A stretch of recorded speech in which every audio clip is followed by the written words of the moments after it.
Support comes from Missouri Forest Products Association, committed to sustainable and sound conservation of the state's forests, which support more than 41,000 Missouri jobs, resulting in a $10 billion industry. ChooseWood.com. From St. Louis Public Radio, this is St. Louis on the Air. I'm Sarah Fensky.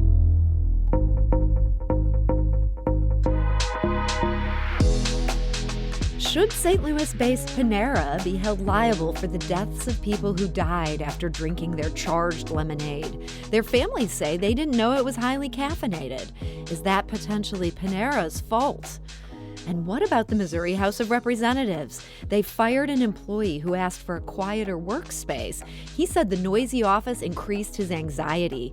Will they now face legal consequences for terminating him? Well, today we're joined by three lawyers to help us parse the legal doctrine at play in these and many other cases. And that's because today is our Legal Roundtable. And joining us now to lend his expertise is Mark Smith. He's a former Associate Vice Chancellor and Dean of Career Services at Washington University, where he taught law courses for 30 years. He currently teaches social studies at Narings Hall High School. Mark, welcome back. Thanks. Great to be back. And today we're also joined by Kalila Jackson. She's the Director of Legal Services and Senior Staff Attorney at the Metropolitan St. Louis Equal Housing Opportunity Council, also known as EHOC. Kalila, welcome back. Happy to be here. Thanks, Sarah. And finally, with us today, fresh out of court, made it just in the nick of time, is Dave Roland, the Director of Litigation at the Freedom Center of Missouri. Dave, we're so glad you made it today. Thanks so much for having me, Sarah. So we have a lot of big cases to talk about today. I had sort of foreshadowed a couple of them. But the big news of the week, more breaking news almost, it happened in the wee hours Monday. A St. Louis police SUV crashed into a gay bar in South St. Louis. Now, the police initially told the bar owners they'd swerved to hit a dog. In the official statement, they said they were trying to avoid a parked car. Then they said they were distracted by the police radio. And once they were on site at the bar they'd crashed into, they said the bar's co-owner assaulted them, and they arrested him for felony assault. Javad Kazali, who is frequently a panelist on the show, he now reps the bar owners. He says there's video taken in the bar. It doesn't show an assault, but it does show one of the co-owners being handcuffed. Someone asks, what crime has been committed? Police officer responds, quote, a disturbance. The officer then walks towards the person taking the video and says, he's not going to yell at me. That's causing a disturbance. Dave, if that's all they had before handcuffing this guy, is that a problem? It's extremely weak. So this, I think, falls likely under the heading of a retaliatory arrest. From what I gather of the situation, and the facts are still fluid, it seems like the bar owner quite reasonably wanted to know what the police vehicle was doing in their establishment, and the officer took exception to the way that the questions were being asked. But quite frankly, expressing frustration with police officers is protected under the First Amendment. It's well established that that's protected under the First Amendment. And I think that the police may be in for a very difficult time trying to justify what they've done in this situation. So I have to ask a follow-up question about those First Amendment issues. There has been a report that one of the bar owners did say something quite crass to these officers, suggesting that they had maybe been engaged in sexual conduct with each other when the car crashed. Would that change their First Amendment rights? Can they say something that coarse to a cop? Absolutely they can. Yeah, I mean, police officers are not allowed to be shy, delicate, wilting flowers. I mean, they have to understand that they may encounter shall we say, hostile questions or loaded questions in the pursuit of their duties, and they don't get to arrest citizens for asking those questions or using even somewhat questionable language, which I, from what I've heard, I don't think that the language here was that questionable, although the insinuation might have been unpleasant for the officer. So no, I don't think it changes the equation at all. Now, Mark, you have been the president of the police board governing the St. Louis Police back in the day. Do you think Dave is laying this out properly here? Yeah, I do. Here's my caveats.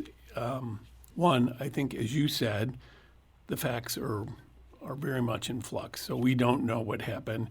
And so a lot of this is going to be, well, if it's this, then this would happen. And, what I've read, it doesn't sound particularly good for the police officers. Having said that, police officers come into a situation, it's a bar, so you assume people have been drinking. They have to take control of the situation. That's difficult to do oftentimes. And I think there's only two of them. And, when I was on the board, I would go on ride-alongs with the police officers pretty frequently. I would just show up and say, I want to go with this officer to see what they were doing, to try and learn about it. And, while police officers won't admit this, they're in scary situations a lot of times, and they're afraid for their own safety. This seems to be an extraordinary situation, though, where, how this car ended up in a bar doesn't seem to be. I mean, I think that's going to be hard to justify what happened. And, I've seen some of the tapes where they were running a red light. I live not too far from this area. You're not. I don't think you should be going that quickly, and so it's complicated. I'm going to wait to see more facts, but I do think that police officers need to take control of the situation. Now, whether that means arresting people, that seems a little problematic. So we have gotten a lot of questions about various facets of this incident and what is publicly known about this incident, which again is there's a whole lot of questions we don't know. But if you have a question or comment about it, you can call us at 314-382-8255. That's 382-TALK. You can also send us a tweet at STL on air. Here's a tweet. Ty writes, I would love to hear the panel's take on qualified immunity, in which ways it does or does not apply to situations like this bar PM scenario. If there's any municipal or county level laws or policies relevant to how these cases are treated in the courts here. Javad Kazali is known for being a very aggressive litigator. I imagine he's planning to sue the city over this. Dave, can they say qualified immunity? Our job involves smashing into this bar. They can certainly raise that as a defense, and a lot depends on the details as to whether the defense would be legitimate.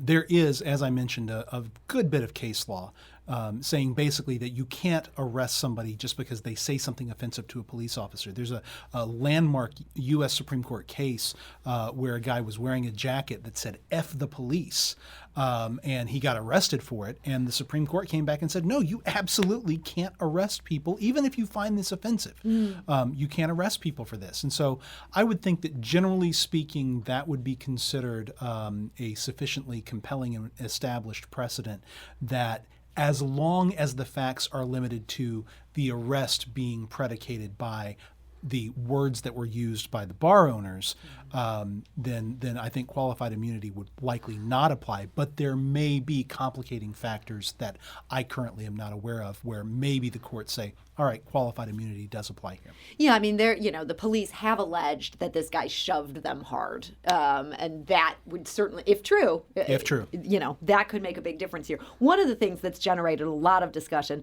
the police did not administer any toxicology test on the officer who was driving. I assume if I crashed my car into a business, that they would probably test me to see if I've got drugs or alcohol. Kalila, do you think there would be reasonable suspicion where they should give this kind of test to the driver? Yeah, I think it's a concern that field test wasn't done.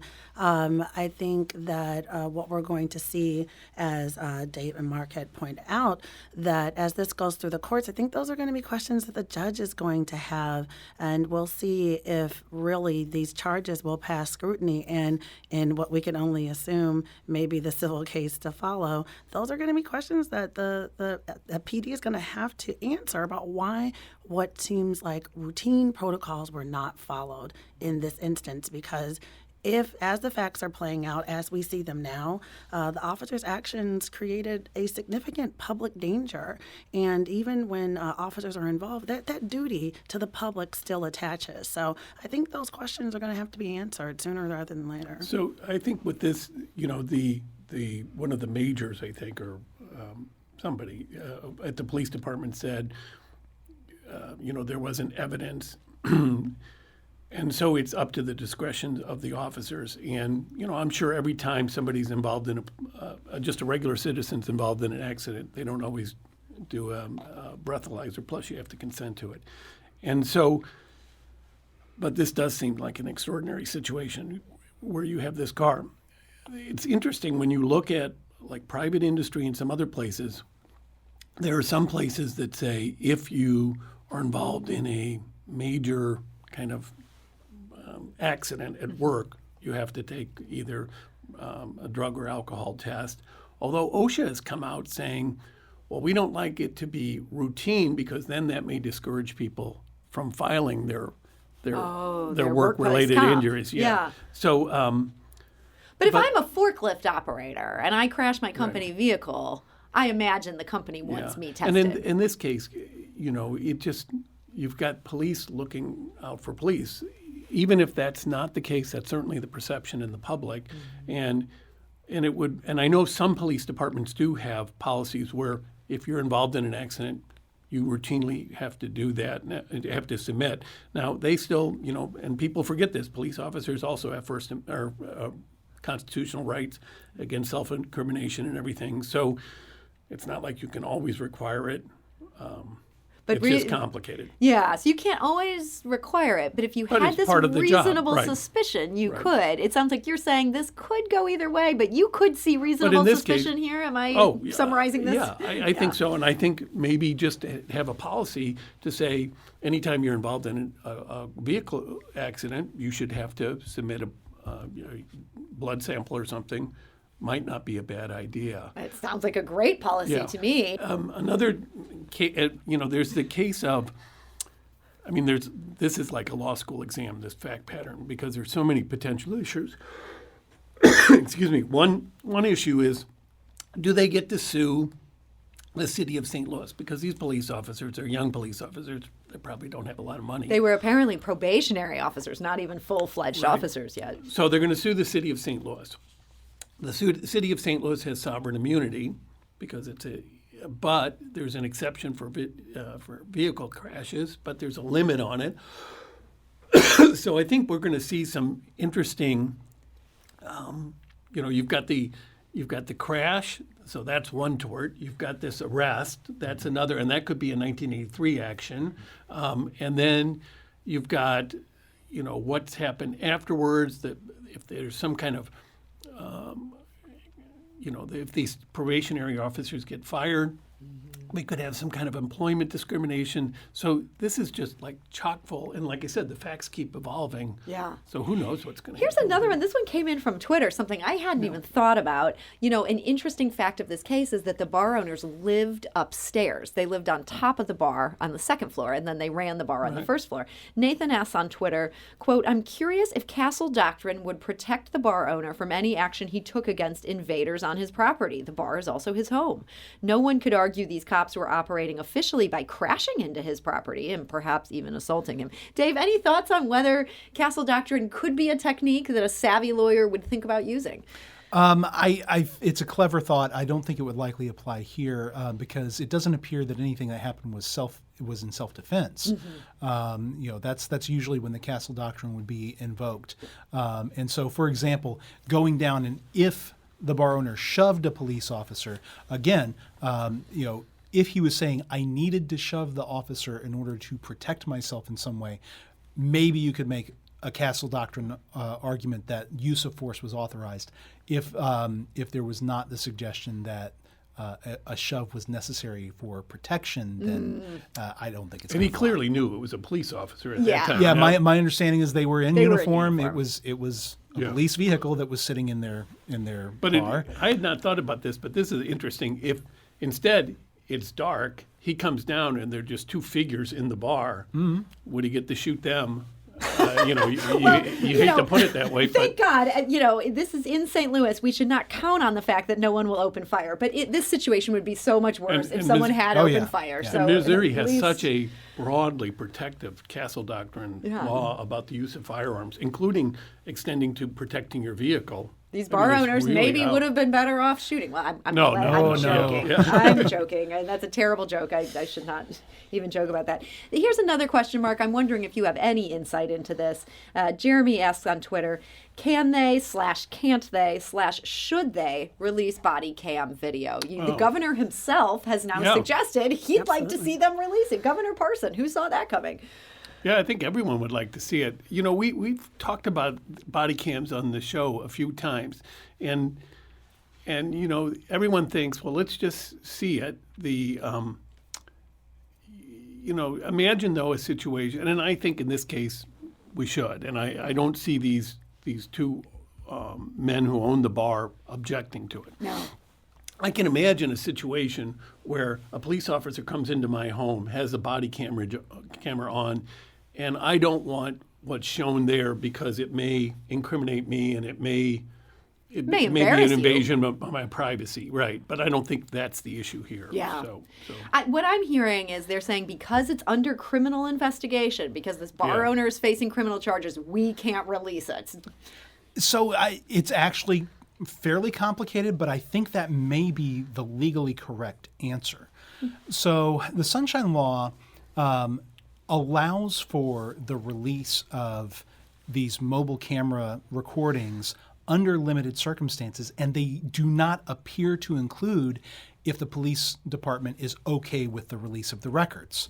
What the Sunshine Law says is someone who is involved in the incident or their property was involved in the incident, they have a right to have access to records, even if they would be closed records. So the bar owners in this case, I think they've got a pretty clear-cut right to access these records themselves. But let's say that they haven't done that yet. Sure. And a news organization wants to obtain the records. The news organization would have to go to the courts and ask for the release of these recordings. Then the question is, would the law enforcement agency object? If the law enforcement agency did not object, then the law requires the judge to go through a list of factors in deciding whether the recording is going to be released. If the law enforcement agency said, we're okay with this, in all likelihood the judge would say, okay, I've satisfied all the factors, we're going to release the records. But if the law enforcement agency objects, then maybe the judge says, I haven't been able to satisfy all the factors to justify the release. And then, very unusually, the Sunshine Law allows a judge to order the plaintiff to pay for the government's attorney fees. Whoa. If they ask for a recording like this. So that's a huge disincentive for anybody to ask for these recordings, because if the judge disagrees, then they may end up being on the hook for paying for the government's attorney's fees in that situation. So yeah, I would advise the bar owners to request the information and the recordings under 610.100. I think they've got a clear right to them.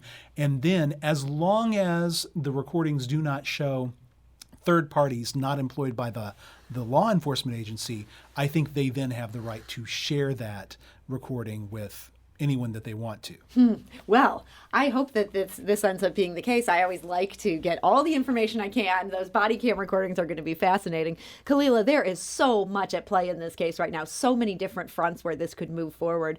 What are you going to be looking at as this case moves forward?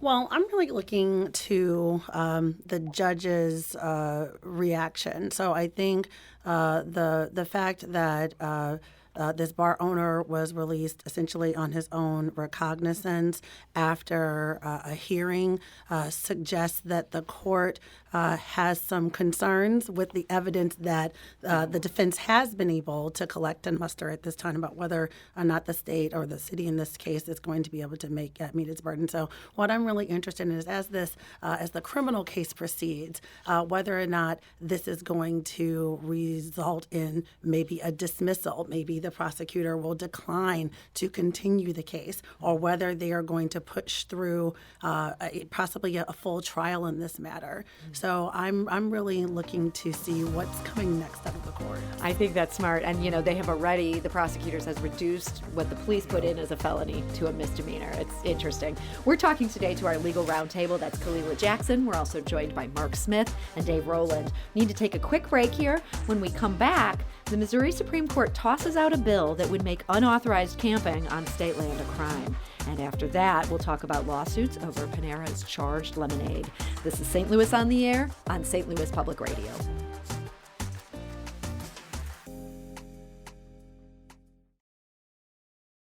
Support comes from the Missouri Forest Products Association. Missouri produces wood pallets, railroad ties, white oak barrels, hardwood floors, and more. Details on the variety of products made in the state are at choosewood.com.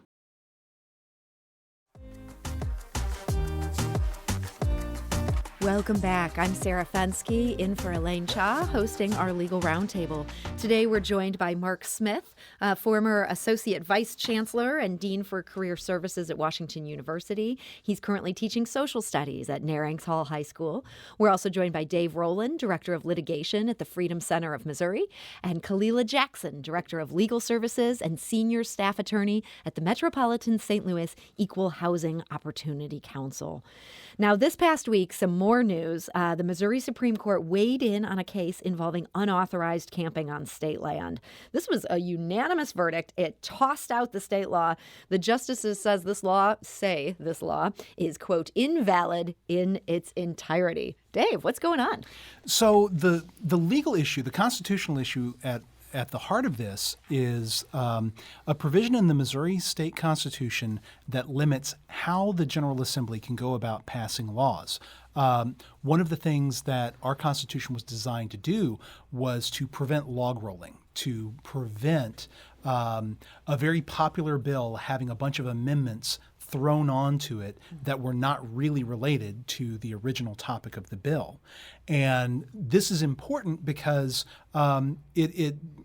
if you have this kind of log rolling, you can have all sorts of backroom deals made where policies that don't necessarily have the real full support of the legislature end up getting passed because they've been tacked onto a have-to-pass bill.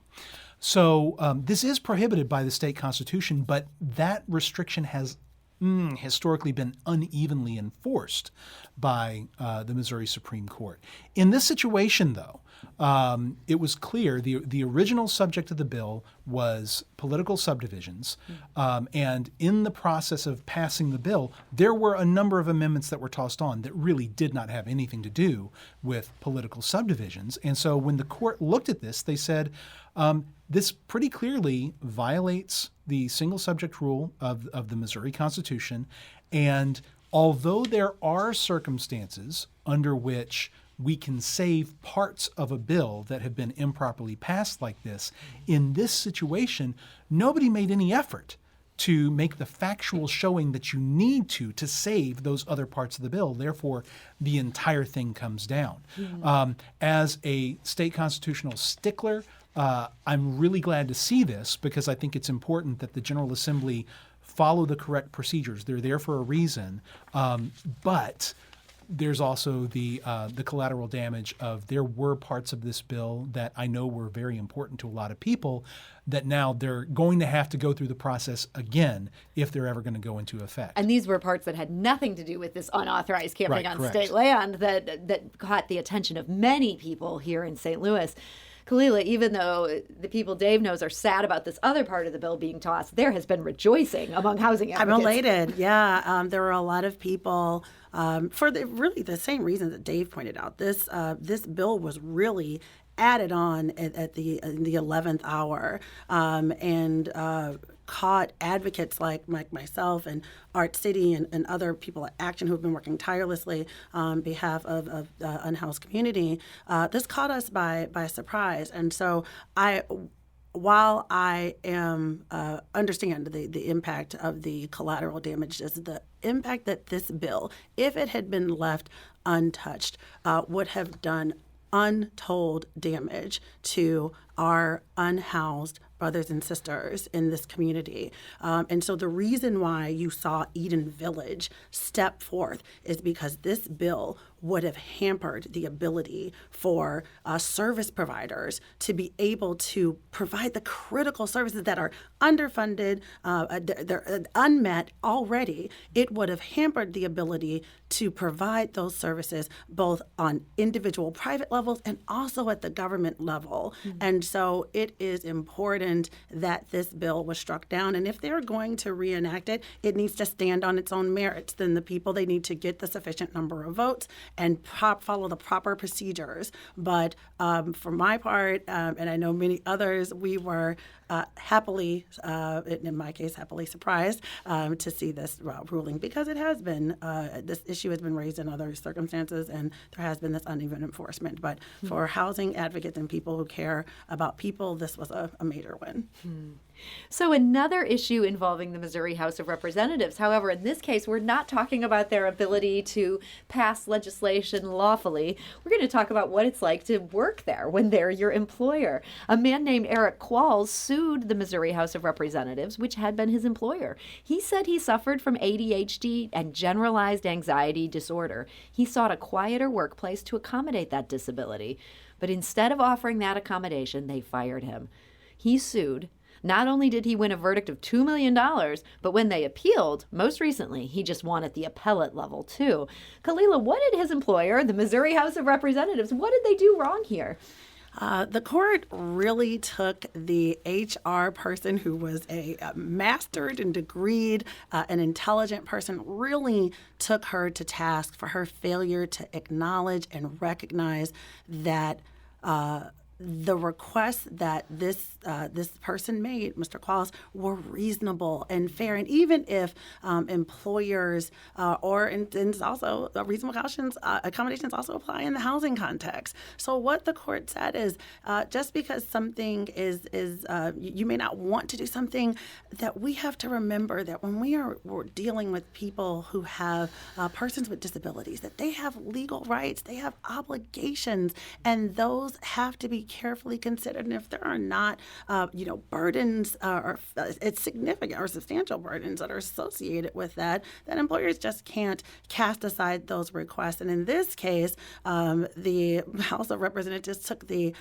further step. They also terminated this person. So when you see a $2 million judgment, this is not just for the failure to accommodate, but it's that really bad behavior that we want to discourage all employers from engaging in. This person made an accommodation request that the court found was really, frankly, patently reasonable, gave them a number of options, and instead of, doing that work and rising to the occasion, they terminated him. And so I think what this shows is a clear statement that the Supreme Court is still in the business of enforcing, the Missouri Human Rights Act, and they're watching and paying attention.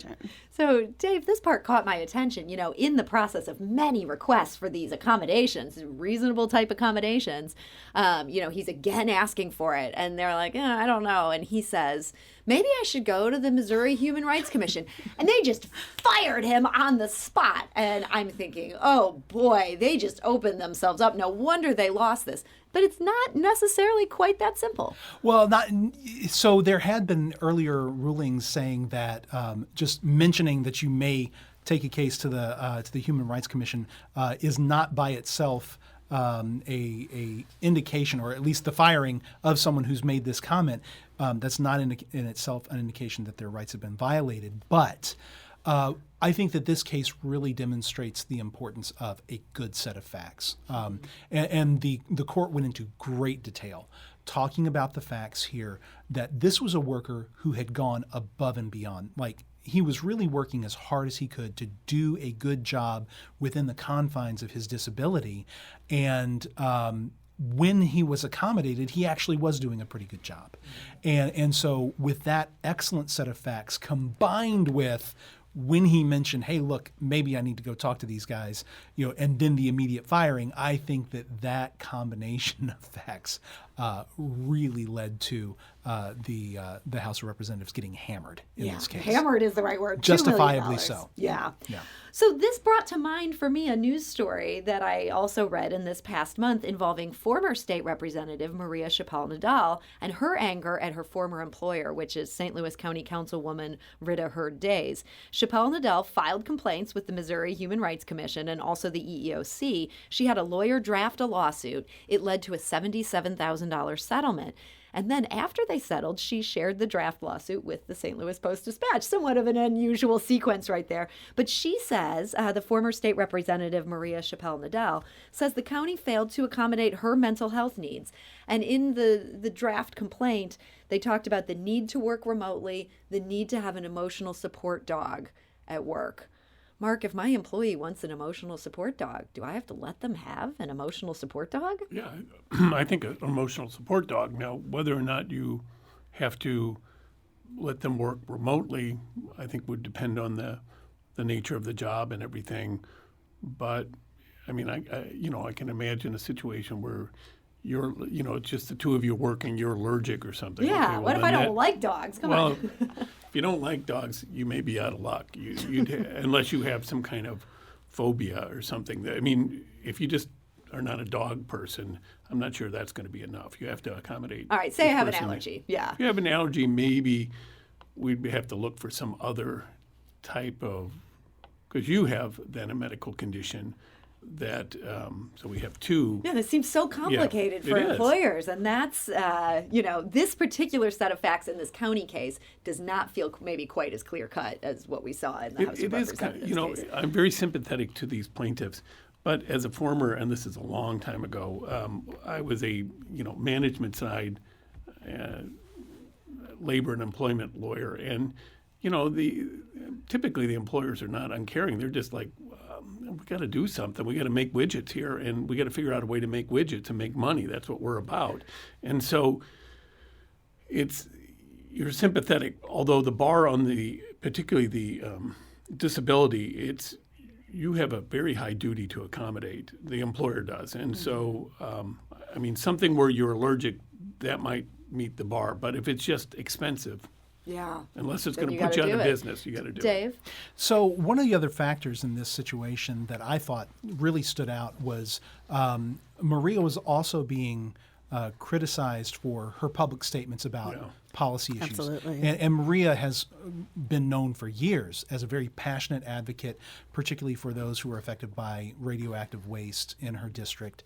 And she had made some pretty pointed criticisms of members of the St. Louis County government, and she was told she could no longer do that. She had been on a podcast, and they had said, you're no longer allowed to go on this podcast. Now, there are certain circumstances in which public employees can have limits put on what they say publicly about matters of public importance, but they're limited. And I think that the fact that there is a settlement for $77,000 in Maria's favor suggests that it was pretty clear that they knew that they were in a rough spot with the restrictions that had been put on Maria. I think that settlement amount may have been as much related to the speech restrictions as it was to the failure to accommodate the disabilities. I couldn't agree with Dave more on that point. I think that these issues of political speech, when does the First Amendment apply? I tend to agree that this settlement was likely spurred by that fairly clear violation of her First Amendment rights as a public employee.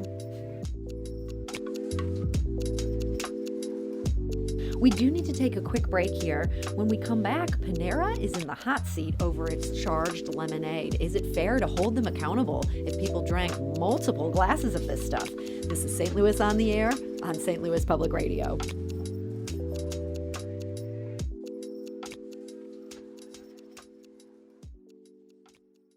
Support comes from the Missouri Forest Products Association, providing more than 41,000 jobs in the production of wood pallets, railroad ties, white oak barrels, hardwood floors, and more. Details at choosewood.com.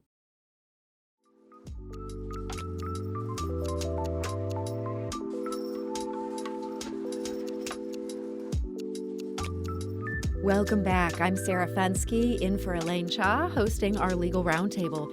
Now, we've got to talk about Panera, or as someone just tweeted at me, you mean Breadco, right? Of course I mean Breadco. I am St. Louis through and through. So let's talk about Breadco. St. Louis-based company. A second grieving family filed a lawsuit against the St. Louis company this past month over its charged lemonade. Now, first, a 21-year-old with a heart condition died after drinking the lemonade. She didn't know it was caffeinated. In this second case, a Florida man drank 3 glasses of it. Then he collapsed on his way home from Panera. And because of his high blood pressure, his family said he did not drink energy drinks. This lawsuit says these drinks are akin to an energy drink. These families are suing. Kalila, do you think they could have a good case here? Well, the facts are still coming up, particularly on this second case. But there is this concept in the law of product liability, right? So that if you put a product into the consumer stream and it's found to be inherently dangerous or have defects, right?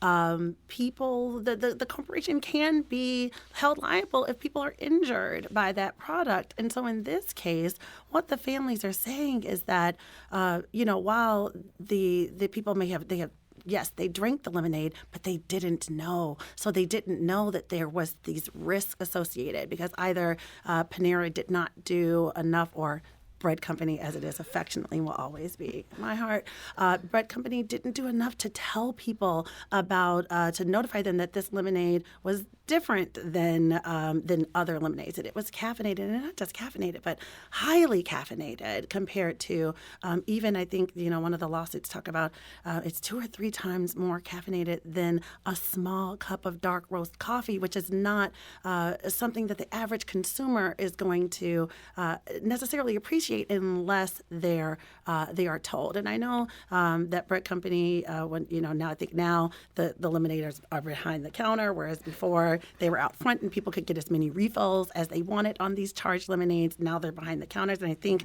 they've actually done some of those warnings. So we get used to seeing those warnings, whether it's on television or in our favorite, Tylenol or pain reliever, or whatever it is. But they're there for a reason, so that consumers can make informed decisions about the risks. Yeah, so they added these warning labels just in October. So this is long after this person in Florida had this fatal incident. They're now saying use in moderation. Does that help or hurt Panera's case, Mark, that they had to start putting a warning label on something where the family would have said it should have been there from the beginning? Typically you can't use, when you change something, you can't use that as evidence that you screwed up at the beginning. Having said that, when you look at, there's been a number of cases against like Monster energy drinks and Red Bull, and those go both ways. Sometimes there was a case where jury deliberated for less than half an hour and came back for I think it was Monster Energy or something like that. Said that they weren't liable. Weren't liable because in most of these cases the people have a pre-existing condition, and I mean when you drink a Monster or Red Bull, it's got caffeine. I think the real weakness here is, like we were saying during the break, it's lemonade. And charged lemonade. I don't know what charged means. Does that mean you put electricity in it? Is it supposed to make me feel good? And actually, the cases against Red Bull, it was Red Bull gives you wings. The suggestion that it's somehow making you healthier.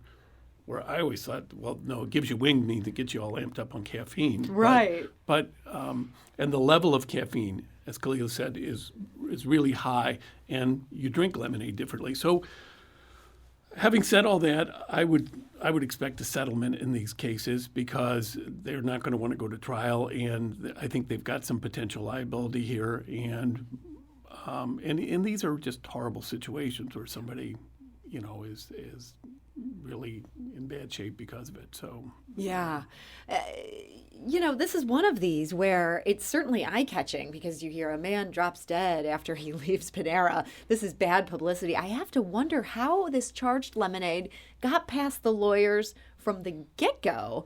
When, as you're saying, there have been all these cases against these energy drinks, and they must have known this was somewhat similar in its... Dave, somebody dropped the ball here. Someone very clearly dropped the ball here. I think if I'm advising Bread Company in this situation, I think Number one, apologize. Number two, settle quickly. Number three, move on. Well, I'm going to take that advice in terms of moving on because we do have a couple more interesting cases to talk about. One of them, in this past month, the city of St. Louis argued before the U.S. Supreme Court. That does not happen every day, even with all the litigation the city of St. Louis seems to be in lately. They were there arguing that they did not discriminate against a female police officer. This is Sergeant Latanya Claiborne Muldrow. She was assigned to the department's intelligence division in 2017. She was later reassigned, replaced with a male officer who a police captain said could oversee the, quote, very dangerous work of street operations, according to court documents. So this Sergeant Muldrow sued. Mark, what's at the heart of this dispute here? So first of all, it's important to remember this was a summary judgment. So the facts have not been established. We're kind of assuming the facts are in her favor. Having said that, certain facts were not alleged. So there's a lot of what are we really talking about here? And when you say this was a summary judgment, you mean the lower court basically dismissed this case before she could even get very far. It said, even if what you said is true, you don't. And the issue was here that you have to, whether or not, that's the question, whether or not you have to prove that the transfer had some kind of, detrimental effect on you. And so the idea previously had been you had to have more than a de minimis kind of impact. So if you get transferred from this office to the office across the hall, and you're transferred because you're a woman, I'm your boss. I decide I want the men on this side and the women on this side, just because I want that. Yeah. And but your office is identical.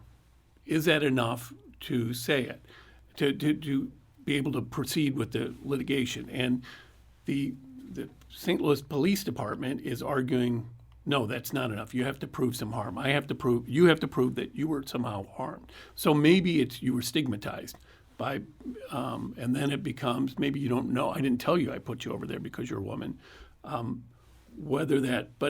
reading the oral argument, which just occurred like a couple of weeks ago, we were talking about this before the show. I mean, some of the conservative justices seem to be suggesting the idea that I did something to you just because of your sex, your gender, or because of your race, even more so, that may be enough to show the harm, satisfy that harm requirement. Just by being singled out for that part of my identity. And they made a couple of exceptions, like if I have a men's and a women's bathroom, okay, or a different dress standards for men and women, but I have standards. Now they said you cannot do that based on race under any circumstances.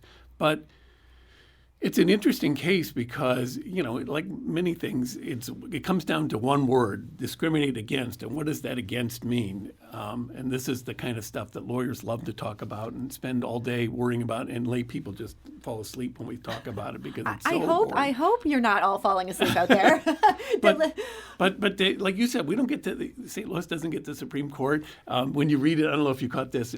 Justice Thomas was referring to some streets in St. Louis, and so it's kind of like watching a TV show when they mention, when it's said here, right? Yeah, right. Yeah. So, Dave, what's your sense of, from listening to these oral arguments? Do you think the court is receptive to St. Louis trying to just get this dismissed, summarily gone?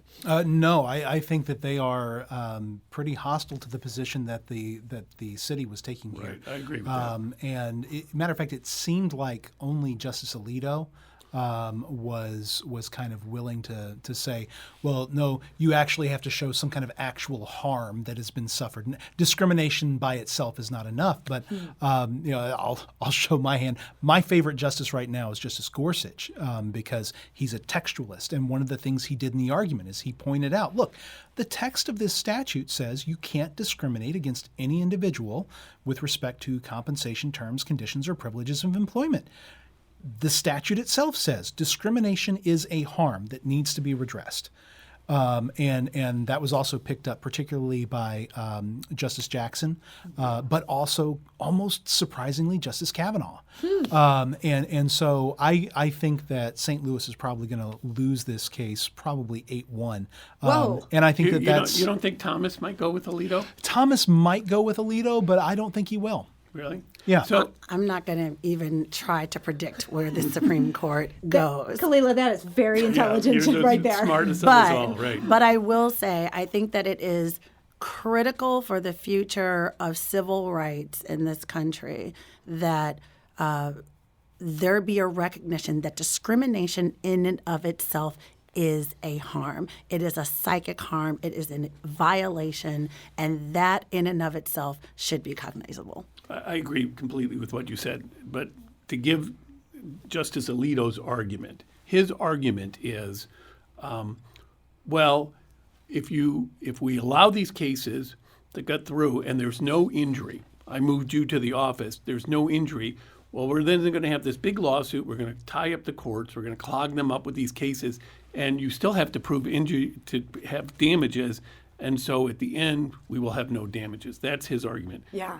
I tend to agree with what you said, that we need to fight discrimination no matter what. Well, in fair housing, we have this concept of garden variety emotional distress damages, right? And so those are damages that just merely by being a victim, by being harmed in this way, right? That there is a recognition that that has harm and it's compensable and that it can be quantified and it has to be remedied. So I would respectfully disagree with Justice Alito, which I do a lot, but I'll stop there. So one of the other elements of this that I think we need to be thinking about is, particularly in the wake of the Harvard and North Carolina University admissions cases this last term, there seems a very clear direction on the part of the current U.S. Supreme Court to challenge actions taken that are intended to assist at least certain racial minority groups. And one thing we need to be aware of is if the case comes out the way I think it may, you may see some of the more conservative justices looking for ways to say, this also means you can't discriminate against white people. And they may start policing. Is that what Kavanaugh's up to preferential here? treatments. It may be. I don't know for sure. Well, you but already I want us can't to discriminate against white people. So I think that's a false equivalency. That you can't discriminate against anybody on the basis of race. I'm just It's suggesting that this may be white the new people battleground are that we're less looking at. likely to be discriminated against on the basis of race, and I'd go a bit further than that. But I think that it's important to be clear and unequivocal. It's already unlawful to discriminate against anyone because of their race, regardless of what their race is.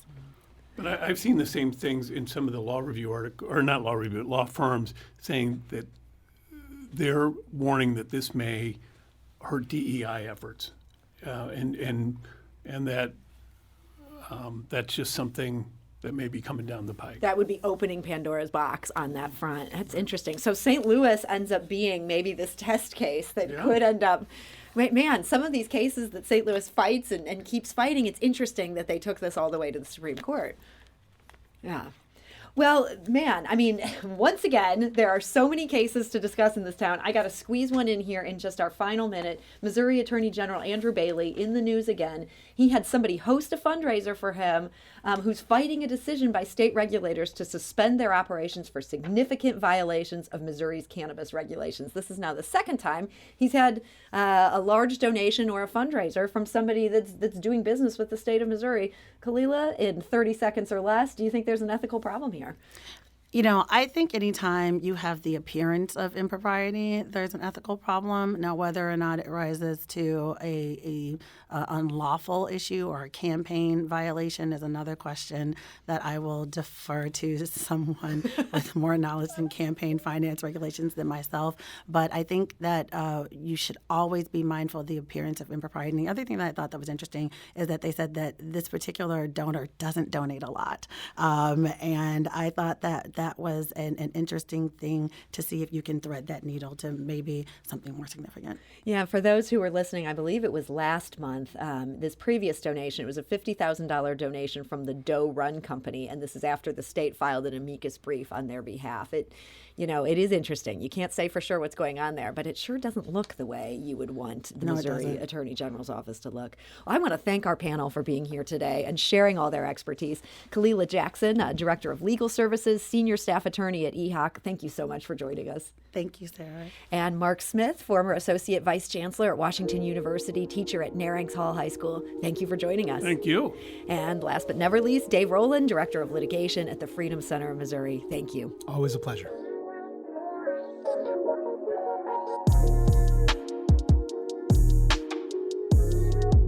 This episode was produced by Alex Hoyer and Sarah Fensky.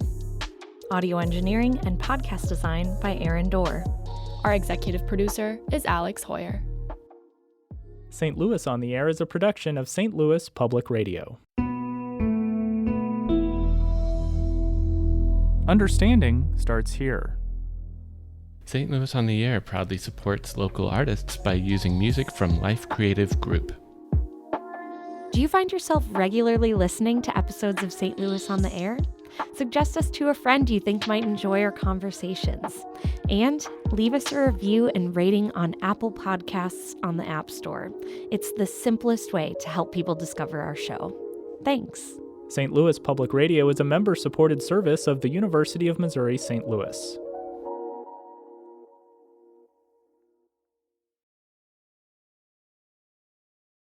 Support comes from the Missouri Forest Products Association.